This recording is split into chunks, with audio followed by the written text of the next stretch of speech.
Get over, let somebody else back over. This has always been a big issue of mine. So I was particularly interested when I saw a story about Will Foreman from Maryland. Will ended up beating one of the speeding cams. How are you, Will? I'm fine. How are you? Good. Now, you had an issue with one of the cameras that determine if you're speeding, and then they send you a ticket in the mail? Well, I still have an issue, so it's not past tense. And secondly, I didn't beat anything. That really bothers me when people accuse me of beating the system or beating the cameras. These cameras weren't accurate. I see what you're saying. So you didn't beat them, you just pointed out that they were faulty. That's correct. Yeah, I didn't realize that they had the speed cameras. I mean, the red light cameras are fairly common, but this was one of the speeding cameras. Tell me the story about what happened, first of all. The speed camera made its initial appearance down here in this particular location about a year ago. And they started coming in daily. You know, we were getting tickets, and we told all the drivers, you know, that there's a camera right there. You're getting caught speeding. You're going to be responsible for it. But everybody knew of its presence, and the tickets continued to come in. And there was just something rotten. So I started to look into it, and I discovered that they weren't accurate. I see what you're saying. So your business, you have a lot of drivers that work for your business. We have a fleet of 11 vehicles that are traveling this area all the time. So we've received, to date, over 44 tickets from this location. Oh, my golly. So you're like, okay, you warned all the drivers, not this many of them would just be going through them. Exactly. Or I mean, they'd be morons, and they're not. You know, I mean, everybody knew it was there, and then we started investigating it. And initially I was looking at they send you two images by law, and they show the images are separated by 0.363 seconds, and then they have the accused speed on there. So I started making note of landmarks and figuring how far did the vehicle travel. But it was very difficult to ascertain because, unlike many jurisdictions, they paint a line across the highway, and it shows when you enter the speed zone, and then the second image shows you if you're out of the speed zone. And if you're out of it by the time the second photograph takes place, then you're guilty of speeding. And the time and distance is the measurement that comes to that conclusion. In the case of this manufacturer in this town, they use one that has LiDAR rays that aren't visible on the photographs or to anyone. Okay. So it's stealth, but it's also not accurate. Right. So every one of the ones that would come in where they with other cameras is based on the two pictures and determining how you got from point A to point. How long it took you to get from point A to point B? Exactly. There's a threshold in Maryland. You cannot issue a ticket for a violation less than 12 miles over the limit. So in the case of this location, it's 35 miles per hour, and the first ticket you can get is 47 miles per hour. As it turns out, at 47 miles per hour, you cover 25 feet in the time between the two photographs. But they don't paint those lines on the street here because they want to maximize their return on investment, maybe. I mean, I say investment. They don't invest in anything. There's a company that handles it for them, soup to nuts, that takes in 40%. This town took in is budgeted to take in $2.8 million in 2011. That's incredible. There's a town close by, College Park, with a camera by the same manufacturer that since fall of 2010 has taken in $2.4 million. 40% is $6 million. You're starting to talk about real money.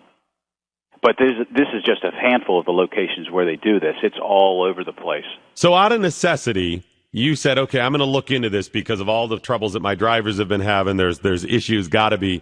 So you took it upon yourself and you determined that, yeah, guess what? The cameras aren't right.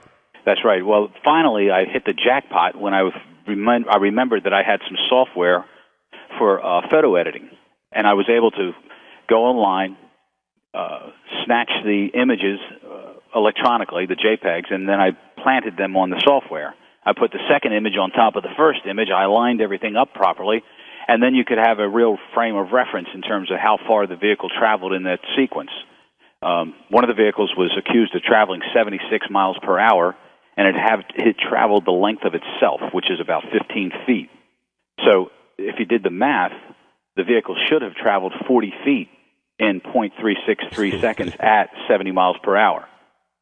So the judge laughed at it. So you were able to find other points of references aside from just a line on the street. light poles, sidewalks, whatever, in order to determine. The point of reference was the relationship of the second photograph to the first photograph. Oh, okay, with the software. I see what you're saying. And you superimpose the second image on top of the first image, and you have a composite photograph of the two, and you can clearly see. But when you receive the invoice, I call it, in the mail from the toll plaza, it just shows two images, and people just think, they caught me. I didn't think I was speeding. I thought I slowed down.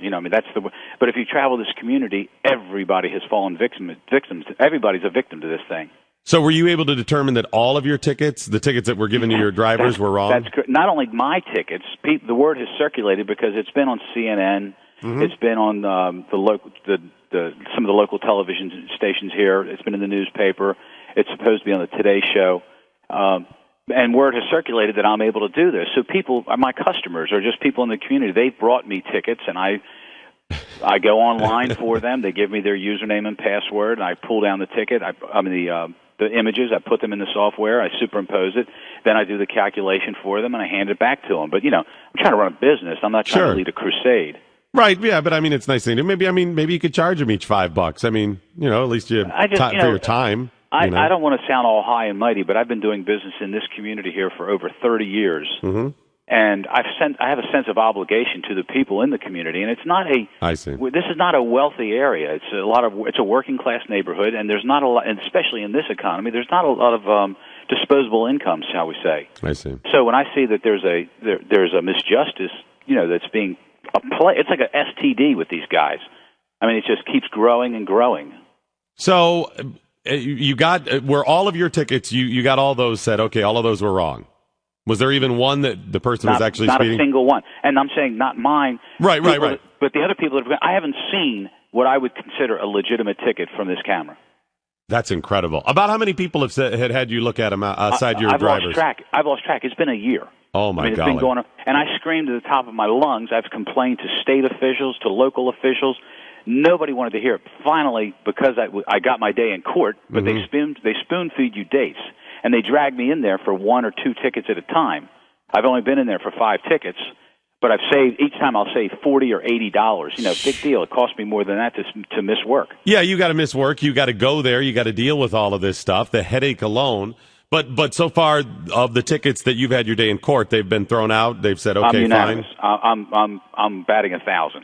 Okay, so that's number one. Have they addressed the cameras? Are they going to change them? It's interesting because the judge will exonerate me, and then the next guy comes in, and I've already demonstrated that there's a flaw in the camera, and the next guy, and that's what's so sad. That's These people outrageous. Come in here, they have no defense. They'll just say, I know the camera's there, I know I don't drive that fast. Guilty as charged, another $40 plus the $22 court cost.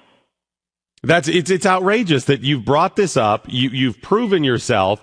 Somebody at this point needs to go, all right, let's look into this and find out, what's really going on. Investigate it and be done with it. Change it. Well, the power of the media, it did get some attention, and now people are starting to listen. But, I got to believe, though, and I'm speaking with Will Foreman, I got to believe that it's not in their best interest. That's the reason they're not changing it. Well, the town can't keep all of it. They take in that $2.8 million in 2011. They've got to give the manufacturer or the contractor his fair share. I take that back, his share. Right. And then the state of Maryland would get the balance.